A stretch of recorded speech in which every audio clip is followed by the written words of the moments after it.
ఏమండి నవరత్నాలు ఇస్తున్నాడు. ఈ నవరత్నాలు ఎవరికి?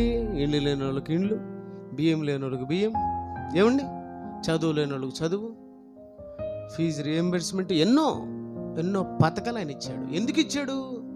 ఎవరికి ఇచ్చాడు? బీదలకు ఇచ్చాడు. ఇల్లు లేని వాళ్ళకి ఇండ్లు, ఓకే, బట్టలు లేని వాళ్ళకి బట్టలు, అంటే బీదలకు ఏమి ఇస్తున్నాడు? ఇవన్నీ ఇస్తున్నాడు. కానీ ఇక్కడికి వచ్చేదలకి యేసుక్రీస్తు వారి దగ్గరికి యేసుక్రీస్తు వారు ఏమి ఇస్తున్నాడు? ఇదేంటండి, బీదలకు బియ్యం కదా ఇవ్వాల్సింది, బీదలకు ఇల్లు కదా ఇవ్వాల్సింది. బీదలకు ఏమి ఇస్తున్నాడు ఇక్కడ?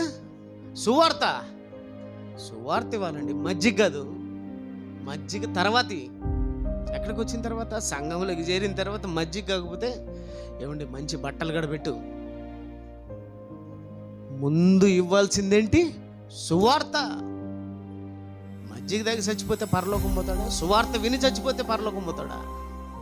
సువార్త విన్నాడనుకో, తెలుసుకున్నాడనుకో, దేవా నా తప్పు క్షమించి, యేసు ప్రభు నామంలో నా పాపములు క్షమించి నన్ను కరుణించి అన్నాడనుకో, ఏమైపోతాడు? పరలోకం పోతాడండి, దేవుడి చెంతకు వెళ్తాడండి. దేవుడి చెంతకు చేర్చే పనులు చేయాలి మనం. ఈ ప్రజలను దేవుని చెంతకు చేర్చే పనులు చేయాలి. అది మనం చేయాల్సిన పని. యేసుక్రీస్తు వారి లోకానికి దేనికి వచ్చినట్టు చెప్పండి నాకు మీరు? పాపులను రక్షించుటకు క్రీస్తు యేసు లోకమునకు వచ్చును.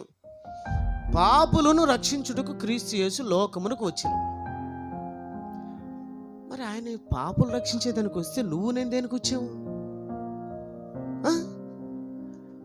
పాపులను రక్షించుటకే మనం కూడా. మర్చిపోయినాడా బాధ్యత? మీరందరూ బాధ్యతను మర్చిపోయినారా? నిద్రపోతే ఏమన్నా? ఏంటి బాధ్యత? ఏంటి మన బాధ్యత? ఏంటి? మనం చేయాలి కదా.